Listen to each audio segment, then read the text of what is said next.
Assalamualaikum warahmatullahi wabarakatuh. Alhamdulillahi rabbil alamin. Allahumma salli ala Sayyidina Muhammad wa ala ali Sayyidina Muhammad. Hari ini kita akan menceritakan kisah tentang Rasulullah sallallahu alaihi wasallam dan para sahabat-sahabatnya. Sebelum kita menceritakan kisah ini, jangan lupa di subscribe, like, komen dan share konten ini. Kisah tentang i'tiba atau mengikuti Nabi sallallahu alaihi wasallam.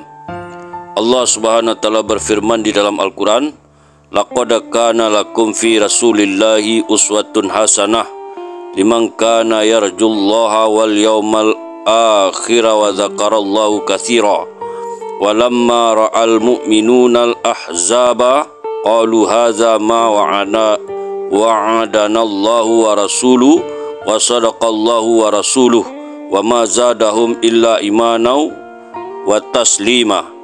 Sesungguhnya telah ada pada diri Rasul itu suri tauladan yang baik yang kamu bagi orang-orang yang mengharap rahmat Allah dan kedatangan hari kiamat, dan dia banyak menyebut nama Allah. Dan tatkala orang-orang yang beriman melihat golong-golongan yang mereka bersekutu itu, mereka berkata, inilah yang dijanjikan Allah dan Rasulnya kepada kita, dan benarlah Allah dan Rasulnya, dan demikian itu tidaklah menambah kepada mereka kecuali iman dan kedudukan. Quran Surat Al-Ahzab ayat 21 sampai 22. Bismillahirrahmanirrahim. Minal mu'minina rijalun sadaqu ma'a'adallahu alaihi faminhum man qada nahbahu wa minhum may yantaziru wa ma baddalu tabdila liyajziyallahu as-sadiqina bisidqihim wa yu'azzibal munafiqina insya'a aw yatuba alaihim innallaha kana ghafurur rahima.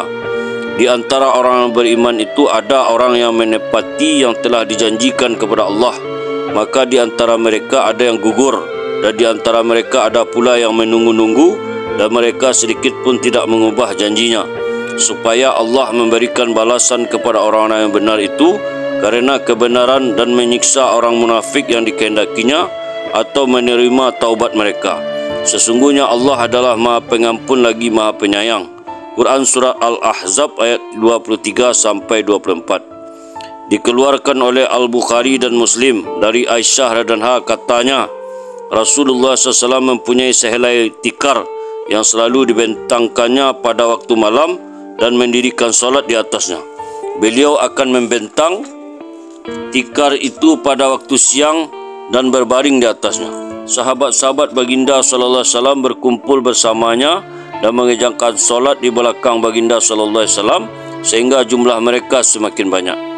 Pada suatu hari Rasulullah SAW berpaling ke arah mereka sambil bersabda, "Wahai sahabat-sahabatku, lakukanlah amal semampumu, karena sesungguhnya Allah tidak akan jemu sehingga kamu sendiri yang akan merasa jemu untuk melakukan amal.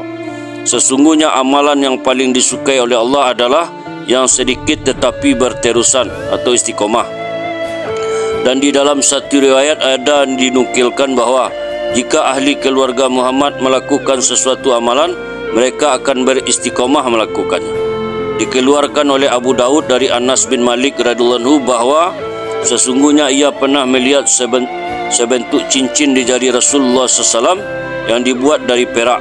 Maka sahabat-sahabat pun turut memakai cincin seperti itu. Apabila baginda sallallahu alaihi wasallam membuang cincin itu, mereka juga turut membuangnya. Dikeluarkan oleh Al-Bukhari serupa dengan hadis itu di dalam kitab Sahih Al-Bukhari dan Muslim dari Ibnu Umar radhiyallahu anhu katanya, Rasulullah SAW memakai cincin dari emas. Baginda sallallahu alaihi wasallam telah menanggalkannya sambil berkata, "Aku tidak akan memakainya untuk selama-lamanya." Sebagaimana dalam Al-Bidayah dikeluarkan oleh Ibnu Abi Saibah dari Iyas bin Salamah dari bapaknya katanya, orang-orang Quraisy mengirim Kharijah bin Karaz untuk mematai-matai kaum muslimin. Namun ia bahkan pulang dengan memuji-muji kaum muslimin. Kaum Quraisy berkata kepadanya, "Kamu adalah orang Arab yang ditakutkan oleh bunyi senjata, lalu hati kamu menjadi kecut sehingga kamu tidak mengetahui apa yang diucapkan oleh mereka kepada kamu dan apa yang kamu ucapkan kepada mereka." Kemudian kaum Quraisy mengirim Urwah bin Mas'ud radhiyallahu anhu ia menemui Rasulullah SAW dan berkata kepada baginda SAW, "Ya Muhammad, apa yang telah terjadi? Engkau mengajak kepada zat Allah, kemudian engkau datang dengan berbagai orang seperti yang kamu kenali atau tidak kamu kenali untuk memutuskan hubungan silaturahmi di kalangan orang-orang Quraisy, meruntuhkan kehormatan mereka, menghalalkan darah mereka untuk ditumpahkan dan harta-harta mereka dirampas." Rasulullah SAW menjawab, "Sesungguhnya aku tidak datang kepada kaumku melainkan untuk menghubungkan silaturahmi mereka, dan Allah telah menukar agama mereka dengan agama yang lebih baik dan kehidupan yang lebih baik dari kehidupan mereka." Urwah pun pulang dengan memuji-muji kaum muslimin. Perawi Salmah berkata, "Oleh kerana itu kaum musyrikin menjadi semakin gencar menyiksa dan mendera kaum muslimin." Pada suatu hari Rasulullah SAW memanggil Umar radhiyallahu anhu dan bersabda kepadanya, "Ya Umar, apakah kamu bisa menyampaikan kata-kataku kepada para tawanan dari kalangan kaum muslimin?" Umar menjawab, "Tidak ya Rasulullah, demi Allah, aku tidak mempunyai keluarga di Makkah." Kemudian Rasulullah SAW memanggil Utsman radhiyallahu anhu dan mengirimnya kepada mereka, tawanan kaum muslimin. Utsman pun pergi dengan menaiki tunggangannya. Kaum musyrikin mengejek-ngejeknya. Kemudian ia diselamatkan oleh Aban bin Sa'ad bin Al-As. Sepupunya Aban membawa Utsman menaiki kuda yang dinaiki oleh Aban. Ia bertanya kepada Utsman radhiyallahu anhu, "Wahai anak pamanku, aku melihat kamu dalam keadaan yang menyedihkan sekali. Labuhkanlah pakaianmu." Ketika itu Utsman radhiyallahu anhu memakai kain yang hanya sampai ke pertengahan lutut. Utsman pun berkata kepadanya, "Beginilah pakaian yang dipakai oleh sahabat kami Rasulullah SAW."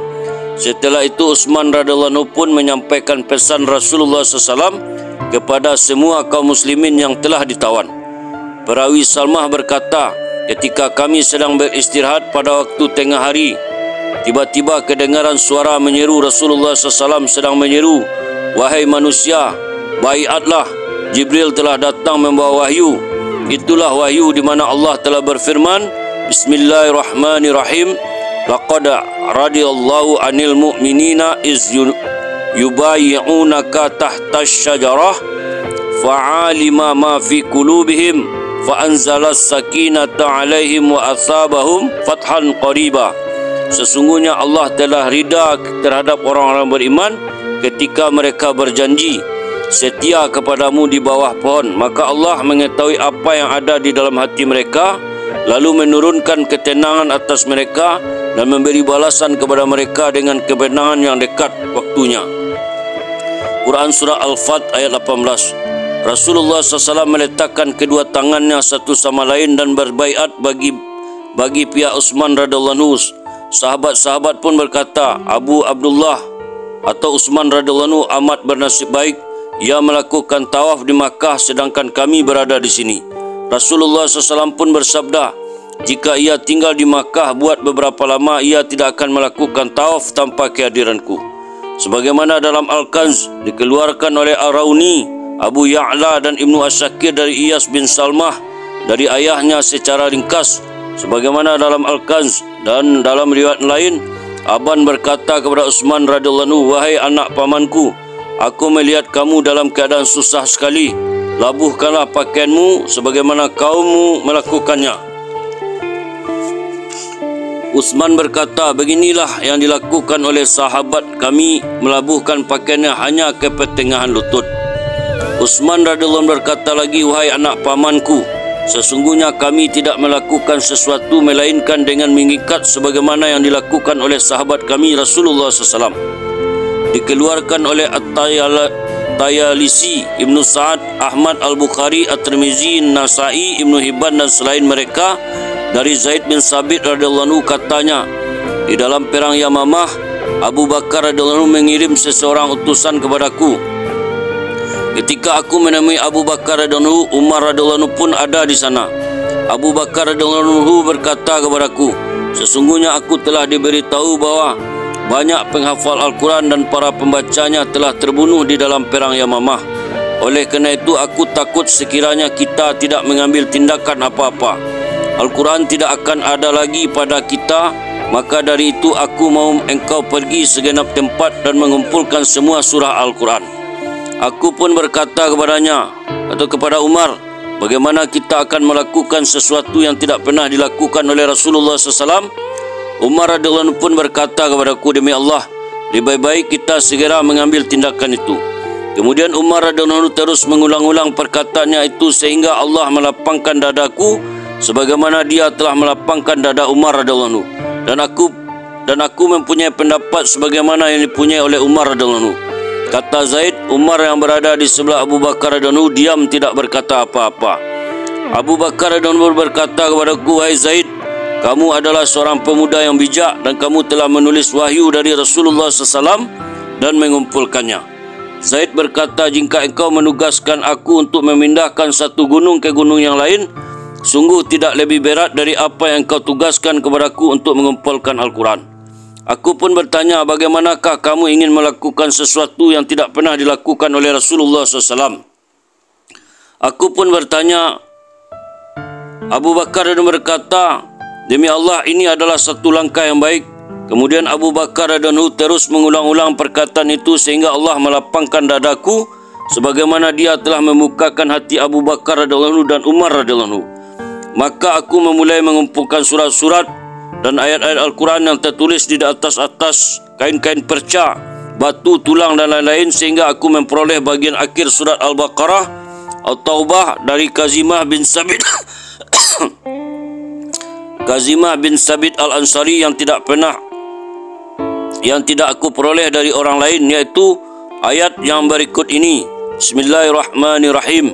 Laqad ja'akum rasulun min anfusikum azizun alaihi ma anittum harisun alaikum bil mu'minina raufur rahim. Fa in tawallaw faqul hasbiyallahu la ilaha illa huwa alaihi tawakkaltu wa huwa rabbul arsyil azim.